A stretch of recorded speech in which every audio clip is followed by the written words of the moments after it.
Welcome to my YouTube channel टेक्जीन। इस video में हम डेटा बाइंडिंग को डिस्कस करेंगे। आगे आने वाली कुछ वीडियोस में भी हम डेटा बाइंडिंग से रिलेटेड सारे इंपॉर्टेंट कॉन्सेप्ट्स को सेपरेट वीडियो में प्रैक्टिकल एग्जांपल्स के साथ डिस्कस करेंगे, बट इस वीडियो में हम डेटा बाइंडिंग के बहुत सारे कॉन्सेप्ट्स को थ्योरेटिकली डिस्कस करने वाले हैं। ठीक है, तो सबसे पहले हम बात करते हैं डेटा बाइंडिंग की कि डेटा बाइंडिंग बेसिकली क्या होता है। किसी भी टेक्नोलॉजी में डेटा बाइंडिंग का मतलब ये होता है कि आप अपने टेम्पलेट और आप अपने कंपोनेंट के बीच में डेटा को सिंक्रोनाइज करवा रहे हो। इस मैकेनिज्म को बेसिकली क्या कहा जाता है, डेटा बाइंडिंग का कॉन्सेप्ट कहा जाता है। अब इसको और सिंपल वर्ड्स में समझ लेते हैं कि लेट सपोज आपका एक डेटा है टेम्पलेट। टेम्पलेट का मतलब है HTML की फाइल, कंपोनेंट का मतलब है आपकी टाइपस्क्रिप्ट की फाइल। आपको पता है कि जब भी हम कंपोनेंट बनाते हैं तो हमारे पास 4 फाइल्स बनकर आती हैं। एक टेम्पलेट की फाइल होती है जो हमारी HTML की फाइल होती है, एक स्टाइलिंग की फाइल होती है जो हमारी CSS की फाइल होती है, एक लॉजिक की फाइल होती है जिसमें हमारे कंपोनेंट की बेसिकली लॉजिक लिखी जाती है, वो हमारी टाइपस्क्रिप्ट की फाइल होती है, और एक spec.ts यानी कि टेस्टिंग की फाइल होती है। तो ये बेसिकली ये कहता है कि डेटा बाइंडिंग एक ऐसा कॉन्सेप्ट होता है जहां पे आप अपने डेटा को टेम्पलेट से कंपोनेंट या कंपोनेंट से टेम्पलेट में सेंड करवाते हो। यानी कि अगर मैं लेट सपोज टेम्पलेट के अंदर HTML के अंदर उस डेटा पे कोई भी चेंजेस करूंगा तो उसका इफेक्ट कंपोनेंट पे भी पड़ेगा, और अगर कंपोनेंट में कोई चेंजेस करूंगा तो वो वैल्यू टेम्पलेट में भी अपडेट हो जाएगी। इस तरीके के कॉन्सेप्ट्स को अभी हम लोग ने बहुत सारी प्रैक्टिकल एग्जांपल्स में ऑलरेडी इंप्लीमेंट कर लिया था, बट आपको इस कॉन्सेप्ट का नाम नहीं पता था। अब हम इस कॉन्सेप्ट से रिलेटेड बहुत सारे इंपॉर्टेंट कॉन्सेप्ट्स को डिस्कस करेंगे आगे आने वाली वीडियोस में प्रैक्टिकल एग्जांपल्स के साथ। तो आप खुद देखोगे कि बहुत सारी चीजें हम इंप्लीमेंट कर रहे थे बट हमें पता नहीं था कि वो बेसिकली डेटा बाइंडिंग है। ठीक है, तो ये चीज अब आपको समझ में आ जाएगी। एक ऐसा मैकेनिज्म जिसमें आप अपने डेटा को सिंक्रोनाइज करवा देते हो, कहां पे, टेम्पलेट और कंपोनेंट के बीच में। यानी कि लेट सपोज आपने कंपोनेंट बना लिया नेव बार से रिलेटेड या कार्ड से रिलेटेड, उसी का टेम्पलेट यानी कि HTML की फाइल और उसी का कंपोनेंट यानी कि टाइपस्क्रिप्ट की फाइल। इनमें अगर आप अपने डेटा को सेंड करवा रहे हो, इनको सिंक्रोनाइज करवा रहे हो कि टेम्पलेट में अगर आप उस डेटा के ऊपर कोई भी ऑपरेशन परफॉर्म कर रहे हो तो उसका रिजल्ट आपको कंपोनेंट में भी मिले, और कंपोनेंट में कर रहे हो तो उसका रिजल्ट आपको टेम्पलेट में मिले। ये बेसिकली डेटा बाइंडिंग का कॉन्सेप्ट होता है। यूज क्यों करते हैं कि भाई आपकी इंटरेक्शन रहनी चाहिए। कैसे इंटरेक्शन, कि आपका UI यानी कि टेम्पलेट और बिजनेस लॉजिक यानी कि वो आपकी टाइपस्क्रिप्ट वाली फाइल, इन दोनों के बीच में आपका इंटरेक्शन रहता है। किसके थ्रू, डेटा बाइंडिंग के थ्रू। क्योंकि अगर आप टेम्पलेट में कोई चीज अपडेट कर रहे हो तो वो कंपोनेंट में भी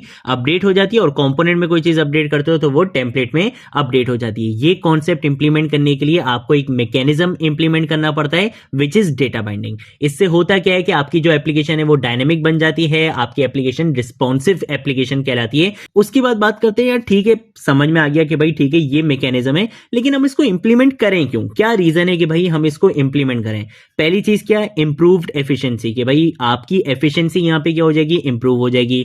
टू वे कम्युनिकेशन हो जाएगा। ऐसा नहीं है कि सिर्फ HTML से लॉजिक साइड पे यानी कि टाइपस्क्रिप्ट वाली फाइल में ही आप डेटा को सेंड कर सकते हो, बल्कि आप टाइपस्क्रिप्ट से HTML में और HTML से टाइपस्क्रिप्ट में दोनों साइड पे कम्युनिकेशन कर सकते हो। यहां पे वन वे कम्युनिकेशन नहीं है, यहां पे टू वे कम्युनिकेशन है। आप HTML से लॉजिक साइड पे डेटा अपडेट करवाना चाहो या लॉजिक साइड से HTML में अपडेट करवाना चाहो, दोनों चीजें एंगुलर में पॉसिबल हैं। और ये चीज आपसे इंटरव्यू क्वेश्चंस में पूछी जाती है कि भाई एंगुलर में क्या टू वे डेटा बाइंडिंग का कॉन्सेप्ट है। हाँ भाई बिल्कुल है, और ये अभी हम आगे जाके इंप्लीमेंट भी करेंगे। रीडेबिलिटी और मेंटेनेबिलिटी भी काफी इसकी इंप्रूव हो जाती है डेटा बाइंडिंग का यूज करते हुए, और रिएक्टिव एप्लीकेशंस होती हैं। ठीक है, क्योंकि आपको टू वे कम्युनिकेशन मिल जाती है तो आपके लिए बहुत सारी चीजें यहां पे ईजी हो जाती हैं। अब उसके बाद अगर हम बात करते हैं कि भाई टाइप्स कितनी है, तो अगर हम बात करते हैं डेटा बाइंडिंग की टाइप्स की, डेटा बाइंडिंग की वैसे 2 टाइप्स होती हैं। एक होती है वन वे डेटा बाइंडिंग और एक होती है टू वे डेटा बाइंडिंग।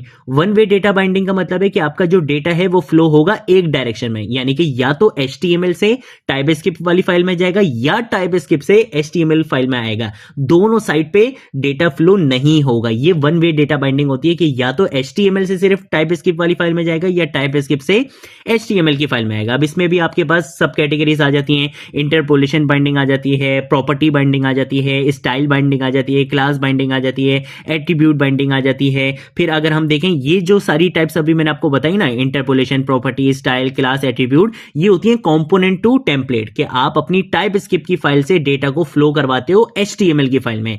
अब वन वे डेटा बाइंडिंग में भी आपके पास 2 कैटेगरीज आ जाती हैं। एक तो होती है कंपोनेंट टू व्यू, जिसमें ये interpolation, property, style, class, attribute आ जाता है, और एक होती है व्यू टू कंपोनेंट यानी कि HTML से टाइपस्क्रिप्ट में। इसमें बेसिकली वो इवेंट बाइंडिंग आ जाती है कि आप क्या करते हो, HTML में एक इवेंट बाइंड करवाते हो कि यहां से डेटा फ्लो होगा, जाएगा मेरी टाइपस्क्रिप्ट की फाइल में, जो ऑलरेडी हम इंप्लीमेंट कर चुके चुके हैं, बट आगे आने वाली वीडियोस में हम इसको सेपरेट टॉपिक्स में डिस्कस करेंगे। तो वन वे डेटा बाइंडिंग क्या है, डेटा बाइंडिंग की टाइप है, और वन वे डेटा बाइंडिंग में भी हमारे पास सब कैटेगरीज आ जाती हैं, एक कंपोनेंट टू व्यू और एक view to component. View to component में इवेंट बाइंडिंग आ जाती है, और कंपोनेंट टू व्यू में interpolation, property, style binding, class binding, attribute binding, ये सारी बाइंडिंग हमारी कंपोनेंट टू व्यू में आ जाती है कि आप टाइप स्क्रिप्ट से डेटा को सेंड करते हो अपनी टेम्पलेट वाली फाइल में, यानी कि HTML की फाइल में। ये हो गई one way data binding.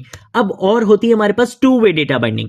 Two way data binding का मतलब यह है कि कंपोनेंट टू व्यू और व्यू टू कंपोनेंट दोनों चीजें यहां पर इंप्लीमेंट हो रही होंगी, यानी कि सिर्फ एक चीज नहीं होगी कि भाई या तो कंपोनेंट टू व्यू जाएगा या व्यू टू कंपोनेंट। यहां पे दोनों डायरेक्शन में आपका जो डेटा होगा वो फ्लो हो रहा होगा। ये बेसिकली हमारे पास क्या होती है, टू वे डेटा बाइंडिंग होती है। ये बहुत इंपॉर्टेंट कॉन्सेप्ट है, इसको हम सेपरेट वीडियो में बहुत अच्छे से रियल लाइफ एग्जांपल्स के साथ हम इसको डिस्कस करेंगे, और इसके बारे में डेफिनेटली आपसे इंटरव्यूज में पूछा जाता है कि भाई ये to way data binding angular में पॉसिबल है भी या नहीं, और है तो किस तरीके से हम इसको अचीव करते हैं, ये होती क्या है।